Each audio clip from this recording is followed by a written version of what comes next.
Сәлеметсіздер ме, құрметті тыңдармандар? Здравствуйте, уважаемые слушатели. Сіздермен бірге орыс тілі пәнінің мұғалімі Назиля Қабекқызы.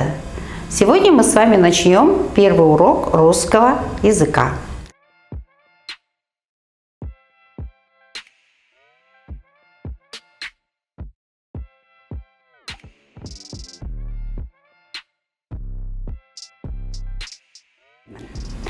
Енді қазір бірінші сабақты бастайық.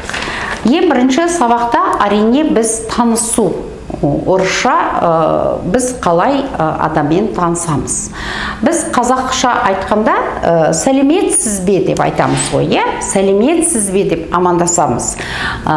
Сәлем деп амандасамыз орысша, қазақша. Ал енді орыс тіліне келгенде здравствуйте, сыпайы сөйлейміз. Здравствуй деп жай сөйлейміз, привет деген бар, здорово. Здорово деген сөз нақты ер адамдар бір-біріне айтады. Здорово деген ол қол берісіп амандасады. Сондықтан біздің қазақ халқымыздың бір ерекшелігі бар. Біз танысақ та танымасақ та кей кезде амандасқан кезде қалғалай деп айтып жатамыз. Солай ғой. Әрине орыстардың арасында қалғалай деп амандасаңыздар, как дела деп айтамыз ғой. Как дела дегенде орыстар кішкене таңғалып қарайды. Негізі бұл орыс халқының бір ерекшелігі. Ол кісілер танымайтын адамдарға как дела деп айтпайды. Күнделікті көріп амандасып жатқаннан кейін, мысалы көршілер бар, бір үйде тұрған кісілер, енді бөлек-бөлек пәтерде тұрады ғой, енді олар есіктің алдында кездескенде как дела деп сұрауға болады. Сонда как дела дегенде біз әр түрлі жауап береміз. Мысалы жақсы дейміз, хорошо, жақсы, хорошо, нормально дейміз, ол да хорошо, плюсқа жатады, плюс, нормально, хорошо, очень хорошо. Және де минусқа келсек, біз айтамыз не очень дейміз, не очень, онша емес дейміз қазақша айтқанда, плохо, жаман қалым деп. Содан кейін сұрап жатады, почему, неге олай деп. Бұл енді былай күнделікті адаммен амандасып, күнделікті қалын сұраған жағдайда қолданатын сөздер. Содан кейін біз танымайтын кісімен әрине танысқымыз келеді. Танысқан кезде біз сұраймыз біріншіден, как тебя зовут дейміз, мысалы, как тебя зовут дейміз, как тебя зовут. Енді бұны бәрі біледі, как тебя зовут. Бірақ как тебя зовут дегенде екінші формамыз бар. Как твое имя дейміз, как твое имя. Қарап тұрыңыздар, шымнеке, имя дегенде, мысалы, имя дегенде, бұл средний родқа жатады. Имя деген сөз. Тек қана имя деген сөз средний род. Ал енді біз уже как твоя фамилия деп сұраған кезде, уже твоя болып кетеді. Твоя фамилия. Сонда имя, фамилия қасында жүрсе де, имя мен фамилия. Имя деген средний родқа жатады біз. Сондықтан біз твое дегенде есімдікті қолданғанда біз твое деп айтамыз. Фамилия тоже яға аяқталса да, бұл женский род, твоя фамилия деп сұраймыз. Сонда біз жауап бергенде біз қалай айтамыз? Мое имя дейміз. Мое имя деп жауап береміз. И моя фамилия деп жауап береміз. Моя фамилия деп жауап береміз. Как тебя зовут дегенде біз меня зовут дейміз. Меня зовут. Бұл әйел адамнан сұраймыз ба, ер адамнан сұраймыз ба, оған байланысты емес. Біз бәрінен осылай сұраймыз. Как тебя зовут деп ер адамнан да сұраймыз. Как тебя зовут деп әйел адамнан да сұраймыз. Олар әйел адамда меня зовут дейді, ер адамда меня зовут дейді. Как твое имя деп ер адамнан да сұраймыз, әйел адамнан да сұраймыз. Осыны түсініп алыңыздар. Как твоя фамилия дегенде тоже ер адамнан сұраймыз и әйел адамнан сұраймыз. Сондықтан бұл есімдік. Тебя, твое деп, Сонда міне қарап отырыңыздар. Сколько тебе лет? Екінші сұрағымыз, я? Сколько тебе лет дейміз? Вот. Тебе лет дегенде, значит, біз жауап береміз. Мне дейміз, уже өзгереді. Мне болады. Мне, допустим, 18 лет. Мне 18 лет. Мне 20 лет дейміз. Ал енді біз 21 жасқа келген кезде біз айтамыз 21 год дейміз. Осы жерде кішкене бір орысша ерекшеліктер бар орыс тілінде. 22 дегенде біз уже года деп айтамыз. 22 года дейміз. 23 года деп айтамыз. 24 года деп айтамыз. Ал енді 25-ке келгенде біз айтамыз 25 лет. Осы алгоритм бойынша бәр жастар осылай айтылады. 30 лет, 31 год, 32 года деп айтамыз, 33 года деп айтамыз, 34 года, 35-қа келгенде қайтадан лет болады. Вот. И также будет 40 лет. Дәл осы алгоритм бойынша 41 год, 42 года, 43 года, 44 года, 45 лет. 50-та осылай болады 50 жас, 60 жаста осылай болады 60, 70 жаста осылай болады 70 и арғарай 80 и так дальше. Осындай таныстық болған кезде лет, годты дұрыс қолдану керек. Енді бұл біз жай сөйлемде айттық. Енді бізде қазақта сыпайы форма бар, я орыстарда тоже бар. Сіздің деп сұраймыз. Сонда как тебя зовут дегенде біз айтамыз. Как вас зовут деп айтамыз. Как вас зовут? Үлкен әріппен жазылады. Вас, сыпайы, танымайтын адам, үлкен кісі болса. Біз как вас зовут дейді. Сонда имяны айтамыз. Как ваше имя дейміз. Я? И твоя дегенде біз айтамыз. Как ваша фамилия. Сколько тебе лет дегенде біз айтамыз, сколько вам лет деп. Қарап отырыңыздар, е? Мен мынаны қазір кішкене выделить етіп қояйын сіздерге. Міне, как вас зовут дейміз. Как ваше имя. Как ваша фамилия. Сколько вам лет деп. Вот. Бұл ер адамнан да сұраймыз. Әйел адамнан да осылай сұраймыз. Сколько тебе лет, сколько вам лет. Здесь бұл жерде айырмашылығы жоқ ешқандай. Жауап бергенде тоже әйел адам да осылай жауап береді, ер адам да осылай жауап береді. Мне 21 год, мне 33 года, мне 60 лет деп мысалы, я? Вот. Енді қарап отырыңыздар.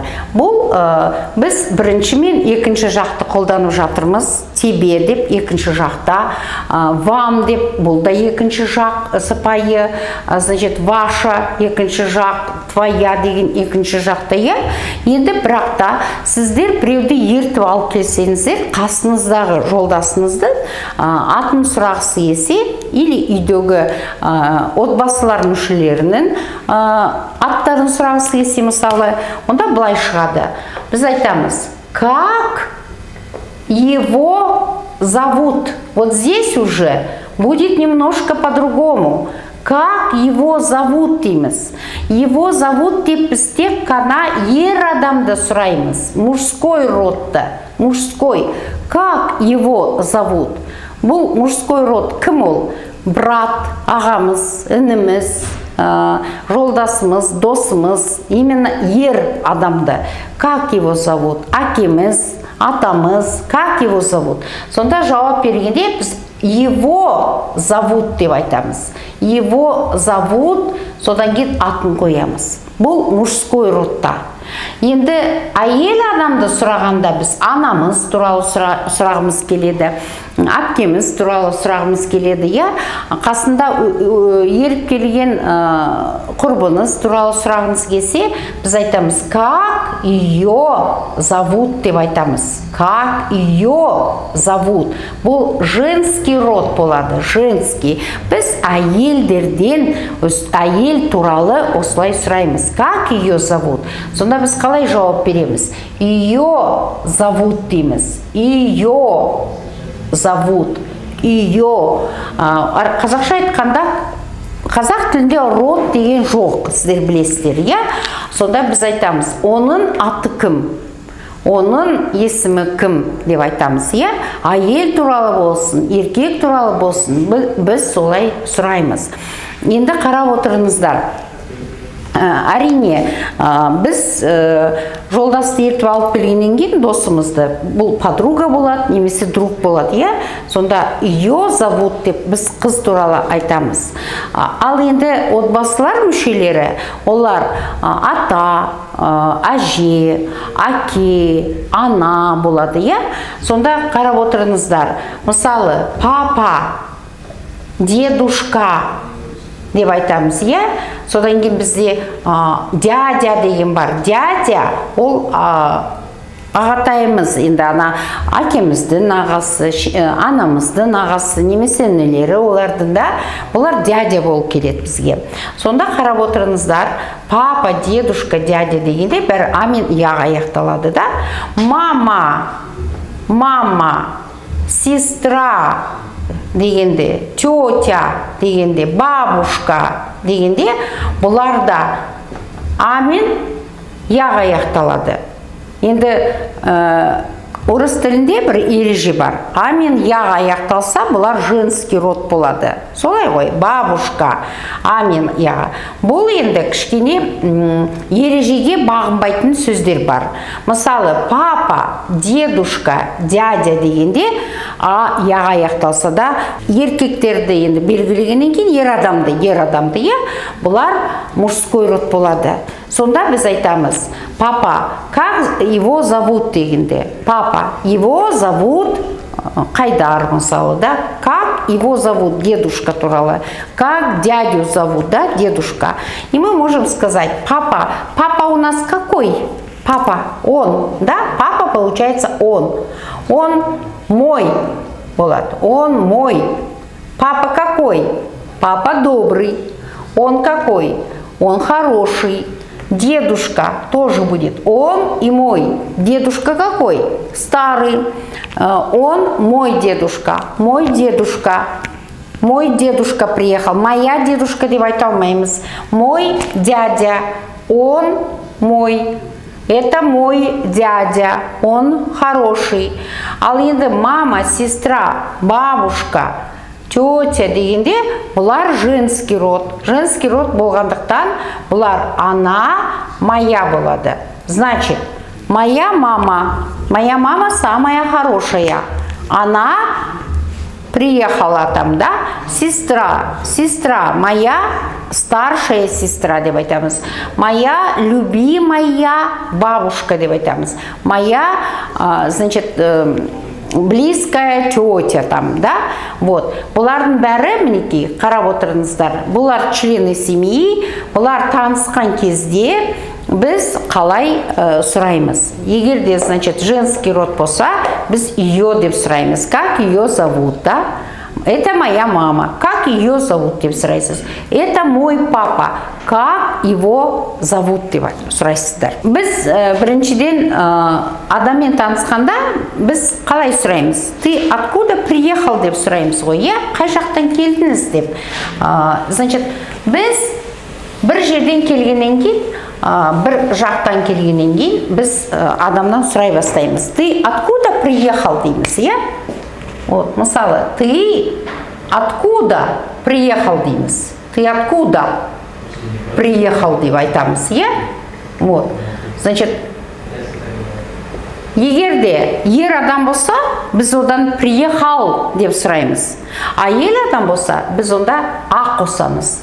Ты откуда приехала дейміз.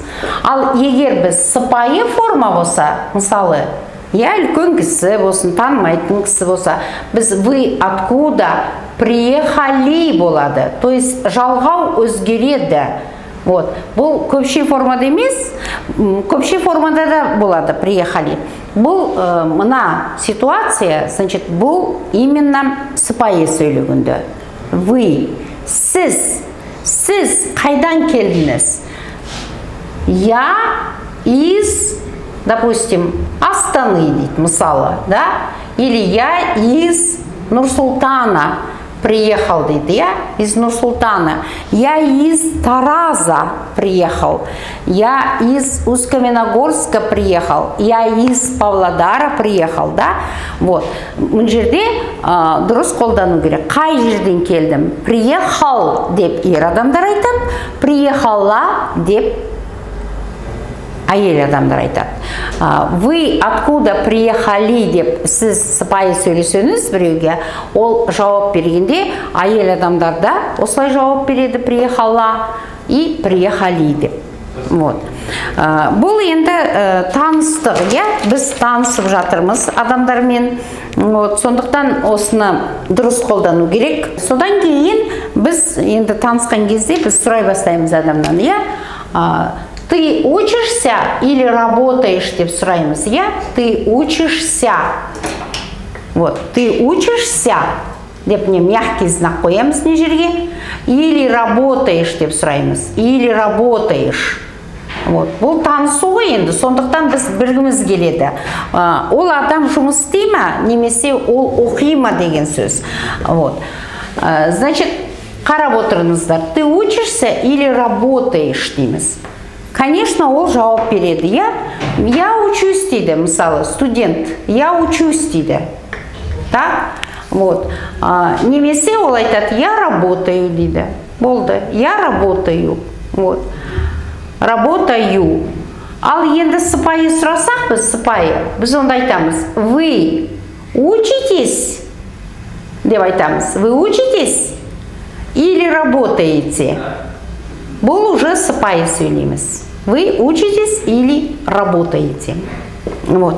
Здесь уже жауап бергенде, жауап солай болады. Я учусь дейді, немесе я работаю дейді. Я учусь, немесе я работаю дейді. Вот. Арғай танысқан кезде біз сұраймыз, где ты учишься? Қайда сен оқисың? Где ты учишься? Я учусь в университете деп айтамыз. Я учусь в колледже. Я учусь в школе. Онда біз предлог в қолданамыз. Вот. Я работаю деп. Біз сұрауымыз мүмкін. Ты где работаешь деп? Я работаю в министерстве. Я работаю в школе. Я работаю на заводе. Енді бұл вымена, ол бір предлогтар, оны кейін. Келесі сұрақ, танысқанда, вот кем работаете деп сұрау мүмкін, кем деп, кем ты работаешь? Я работаю, допустим, охранником, я работаю учителем. Онда жалғаудар қосыла бастайды, негізгі формаға біз падежный окончание дегенді қосамыз, падеждер.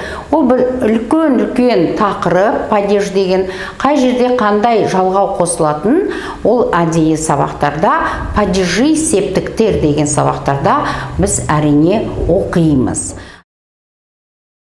Біріншіден, бүгін біз сіздермен таныстық, сондықтан өздеріңіз туралы бір әңгіме құрастырып келіңіздер. Жақсы ма?